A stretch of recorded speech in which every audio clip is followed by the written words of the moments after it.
বাবা এসো খাবার খেয়ে নি। ওই পাগল হয়েছিস নাকি? আমি নিচে বসে খাবার খাবো? নিচে বসে খাবার খেলে অসুবিধা কিসের? আর তাছাড়া এটা তো রাসূলের সুন্নাত। হয়েছে হয়েছে, বাপকে জ্ঞান দেওয়া লাগবে না। যা আমার খাবার ডাইনিং টেবিলে নিয়ে যা।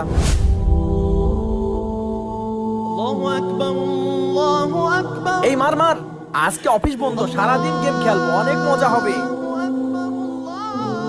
বাবা আজান হয়ে গেল, চলো নামাজ পড়ে আসি। আর এখন তো একটু ফোনটা রাখো। আমি নামাজ পড়ে কি করব? আমার তো সবকিছু আছে। যা তুই নামাজ পড়। বাবা অহংকার করা ঠিক নয়। তোমার এই ধন সম্পদ, তোমার এই জীবন আল্লাহ চাইলে নিমিষেই শেষ করে দিতে পারে।